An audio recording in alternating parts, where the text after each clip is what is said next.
an expert on cryptocurrency. And ladies and gentlemen, without further ado, please help me give a warm Malaysian welcome to Andreas Antonopoulos.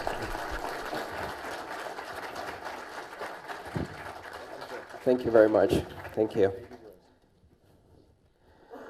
Hi, everyone. Good afternoon. Salam alaikum. It's a real pleasure to be here. It's my first time in Malaysia. I've now been in Kuala Lumpur for less than 24 hours, and I'm enjoying it a lot, very much so. This is my latest book. It was published in September. It's called The Internet of Money. People often find that this is a difficult topic to understand. Bitcoin is a difficult topic to understand, and I've published 2 books on it. The first book, Mastering Bitcoin, which is over there, is for software developers, engineers, technical people. How many people here are software developers, engineers, technical? Anyone? Okay, so 5 people in this room can read that book. It explains how Bitcoin works, and you can probably read the first 3 chapters before you get into the very technical stuff, and from that point on, it's a bit challenging.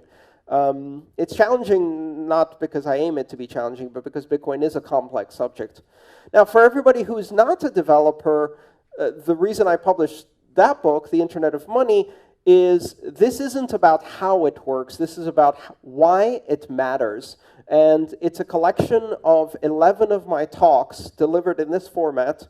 And it explains the philosophy of money, the implications of Bitcoin on society, and it's a book for everyone. It's the book I gave my mom to read, and she doesn't understand anything about computers or money, so that's a good start. Great. So before I get started, I'd like to get a feel for the people in the audience and get a bit of an understanding of how many people are familiar with these technologies that we're going to be discussing today. So by show of hands, let's start with the narrowest, which is how many people here own Bitcoin? Okay, someone did a good turnout for the community. Hi, thank you for coming. Hi, thank you for coming.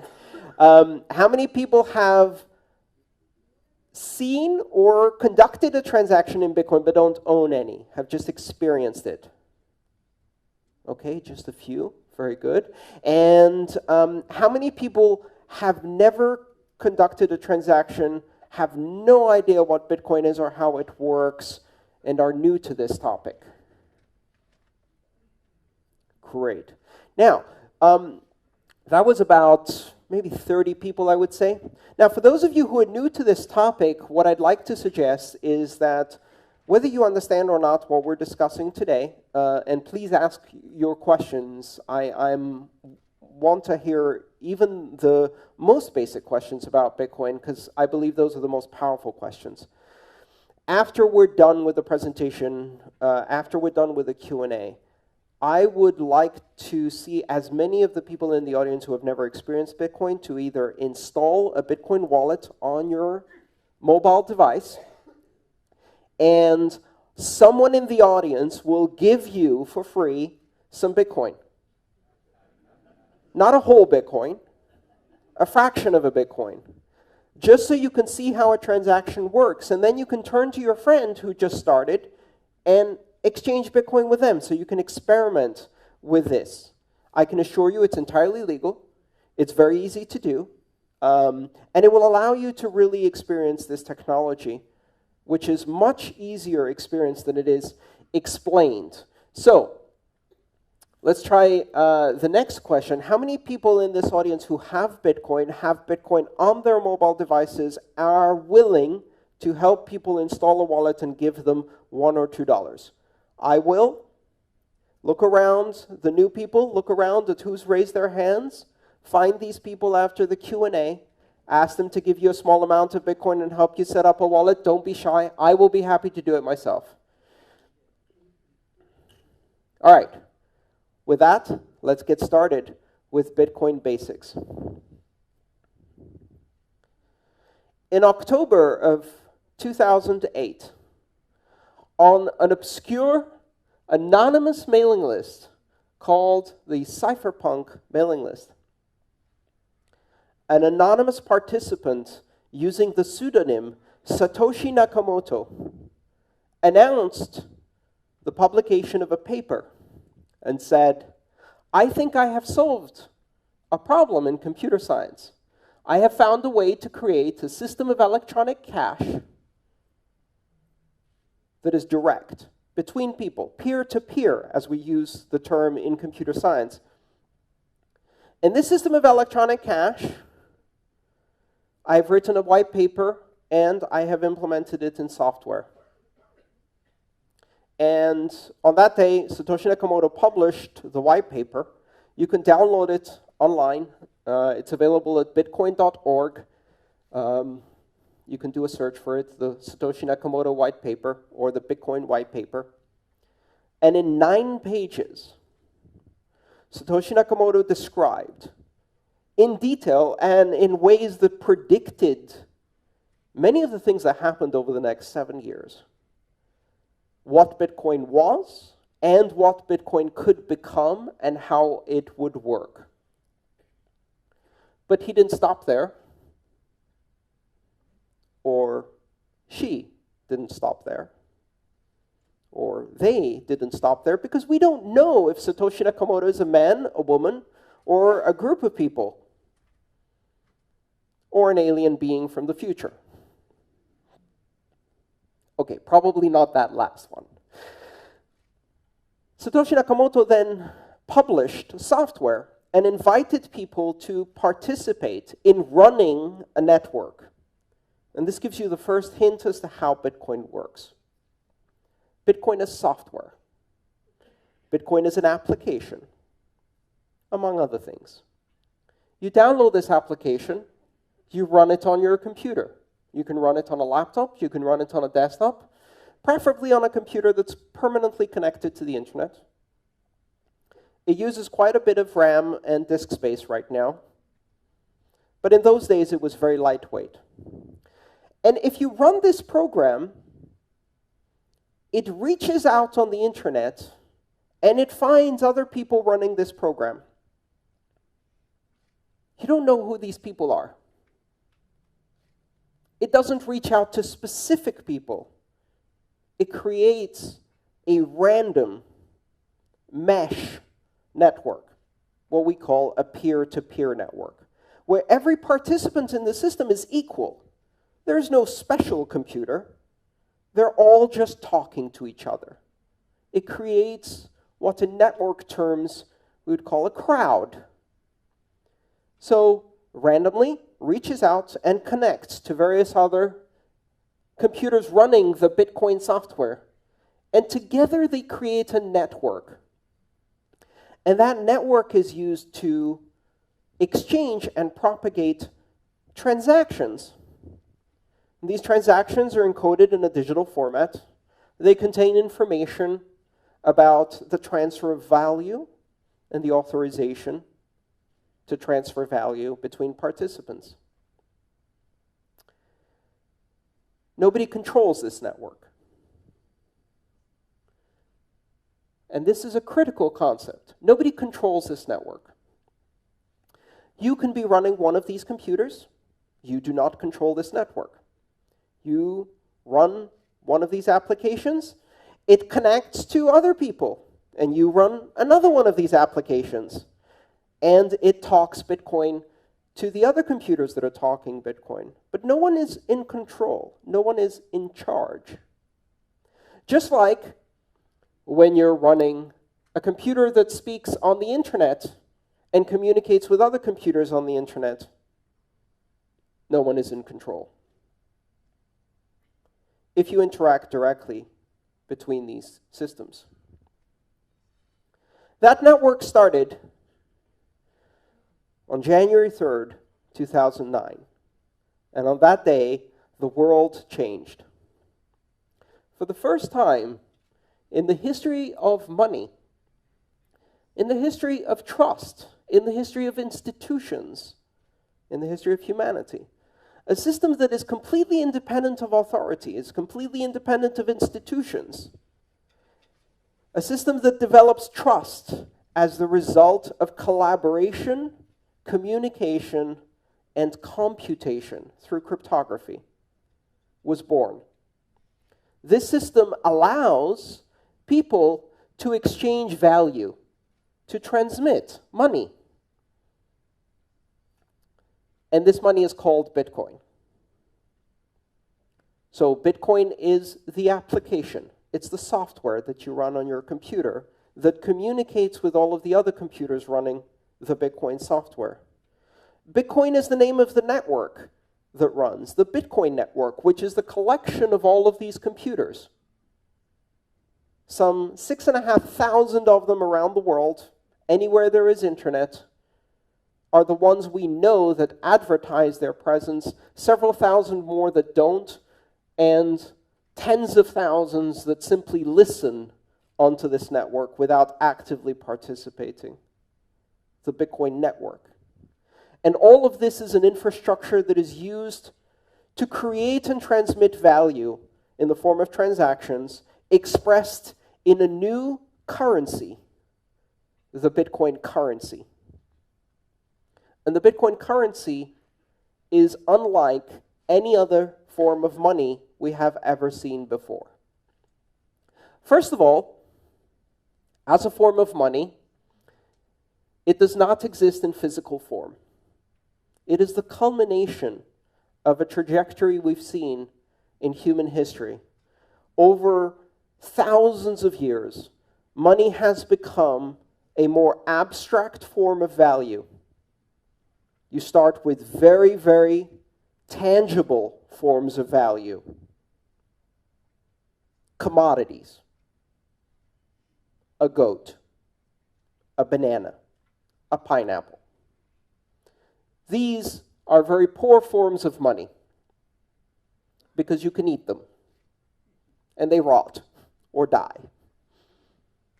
and they can be lost. They're not very good forms of money because they are the thing of value. We went from that to gold, precious metals, and stamped coins. These are better forms of money because you cannot eat them. They do not die or rot. They do not represent the value itself. They are not the value. And this is an interesting concept. Money is not the valuable thing itself. Money is the thing you exchange for the valuable thing itself. The reason bananas are not good money is because bananas are the value you're trying to get. Money is the thing you exchange for bananas that has no value in itself. It is simply a symbol, an abstraction. It represents something that can be carried that I can give to someone tomorrow, and they will probably give me bananas. That future promise of value is the essence of money. So the essence of money is the ability to have an abstract token that in itself is immutable, unforgeable, eternal, maintains its value, and represents the exchange of value in the future as a promise. And over time, these things have become less and less physical and more abstract. Why? Because people don't like changing. And if you tell someone, I'm not going to give you bananas for the work you did, I'm going to give you a shiny gold coin, but don't worry, you can use this to get bananas, they look at you and they say, I've always had bananas for my work. I think I would like to have bananas, not this yellow thing. 100 years later, they now believe the yellow thing is valuable. And then you tell them, now I'm going to give you a piece of paper instead of the yellow thing, but don't worry, you can still convert this into bananas. And most people say, I don't think that's real money. I want the yellow thing. And the world moves on. And eventually we change and we say, you know what? You won't get the piece of paper either. you won't get the coin. You will go and look at numbers on a page or on a web page. And that represents the amount you have in the bank. But don't worry, you can still use that to acquire food, products, services. It really is money. You can't touch it. You can't see it. It's just a number. And finally, we arrive at Bitcoin. Bitcoin has no physical form. It doesn't exist in any way. It is entirely intangible. It cannot be touched. It is simply a digital form of money. But it is a digital form of money that is entirely different from everything we've seen before. What it does that is different is that it is not a form of money that is recorded in the database or records of a company. It is not a digital form of money that represents a debt owed to a central bank or government.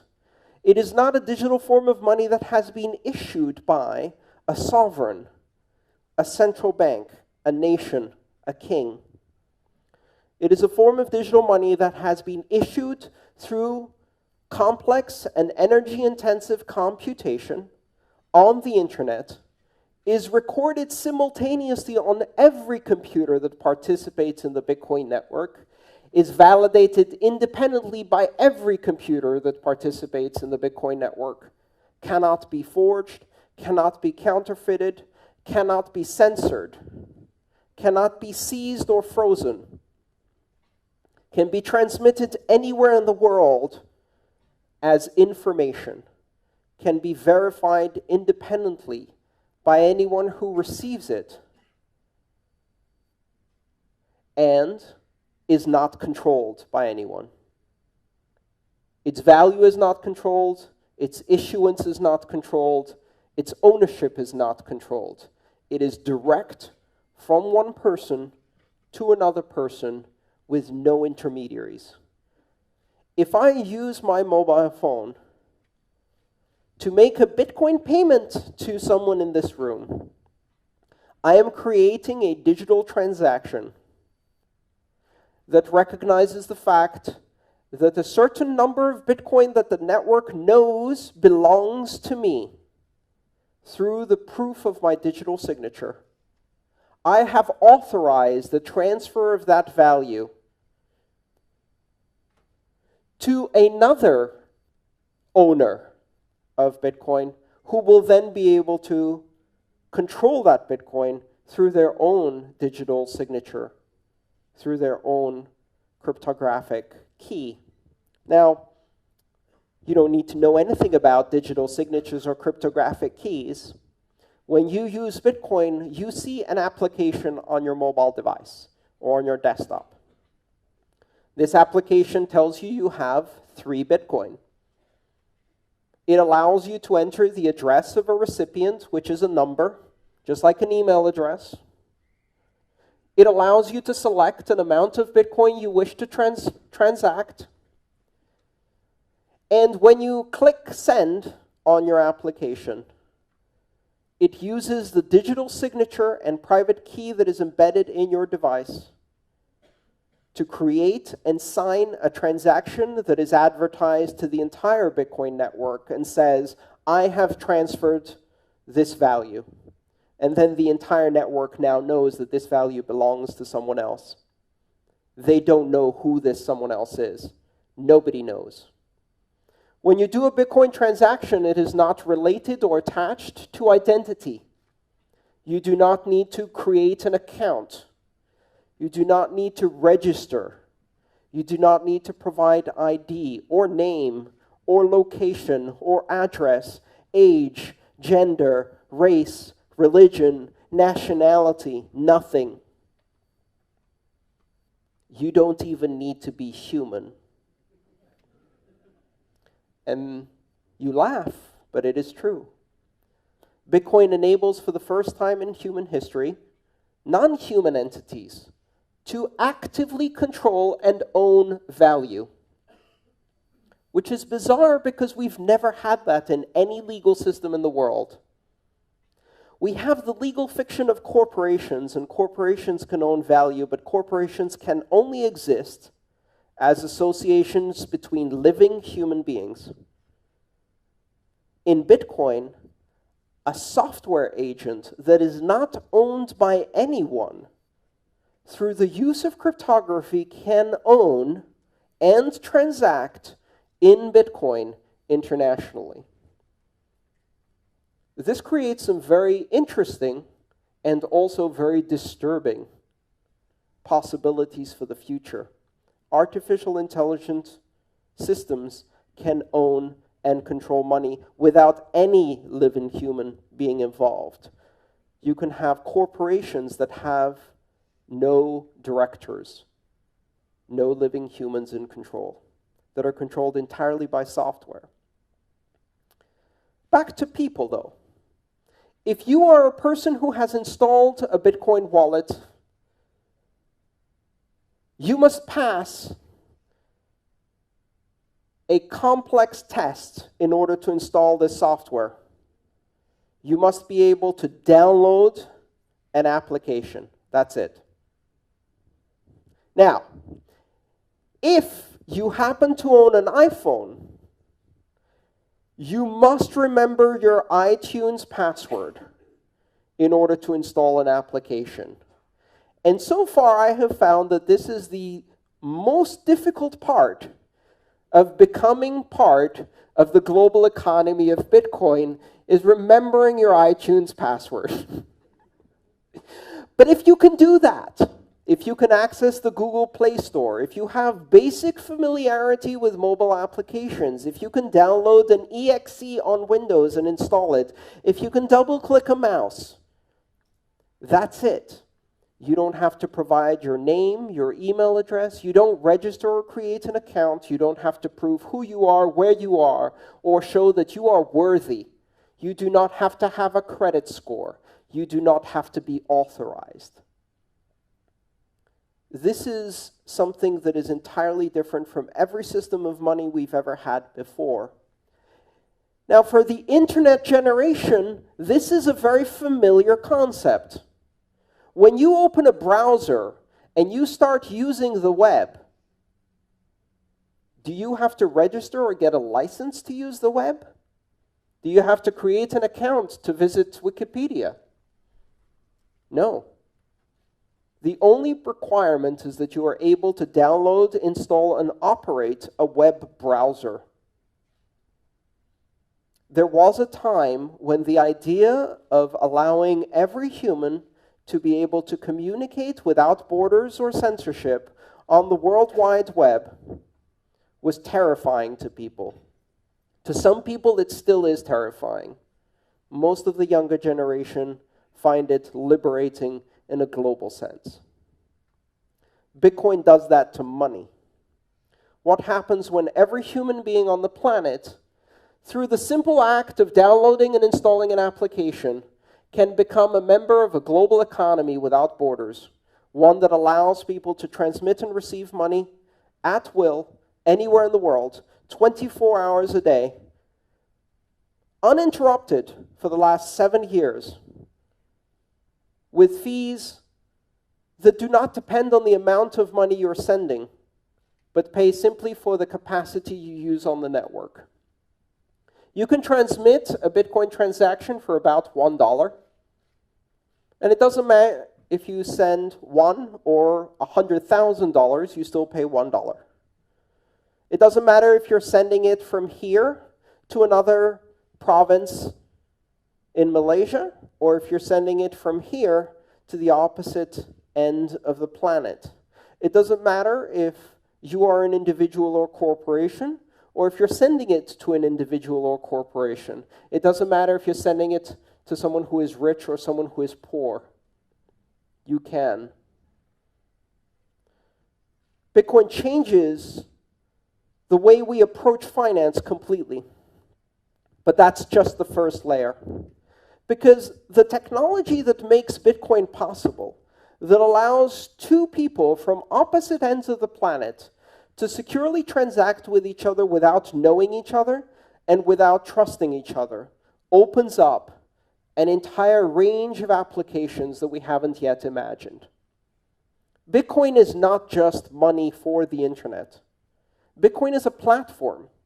The technology that Bitcoin uses, a combination of the blockchain, which is the global transaction ledger that records every transaction, the decentralized consensus mechanism called proof of work that allows security on the Bitcoin blockchain, the open system of access that allows anyone to participate without barriers, and its borderless and neutral nature that make it possible for anyone to participate regardless of who they are, where the only thing that matters is whether a transaction is valid, not who is the source or destination, not what is the amount.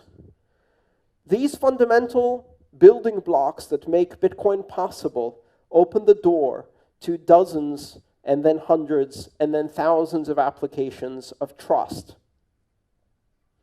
At its core, Bitcoin represents the replacement of trust through institutions to trust through networks.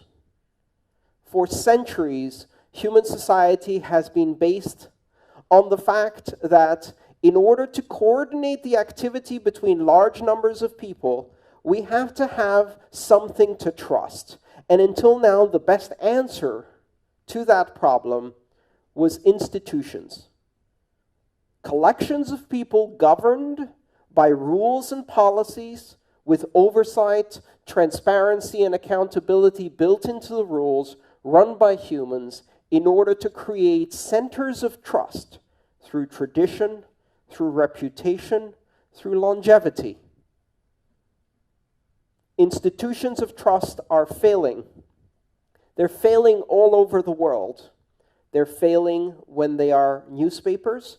They are failing in political institutions. They are failing in numbers of ways. And the reason they are failing is because they represent systems of scale for industrial societies. And we are no longer industrial nation-state societies. We are now information societies of global scale that collaborate across borders at massive scale. We are now solving problems that affect not 30 million people in one country, but 7.5 billion people on one planet. And for problems of that scale and collaboration of that scale, traditional institutions do not work. They fail to scale. They're not evil. They're not deliberately corrupt. They simply fail to solve the problems of a global society. And yet, during that very time that we see these institutions failing, we have seen the emergence of new systems of governance, of new systems of global collaboration, systems that do allow us to collaborate, communicate, and solve problems at scale. And the first of those systems was the internet. And with that, we see the first system of communication that transcends nations, that transcends borders, that allows anyone everywhere and anywhere to communicate. Bitcoin represents that happening to money. It represents a network-centric system of money that is beyond the nation state. A network-centric system of money that scales and allows people to collaborate on a global basis, that allows anyone everywhere and anywhere to participate in a global economy without barriers, without borders, without ID, without credentials, simply through the act of running software. And that will change the world. Thank you.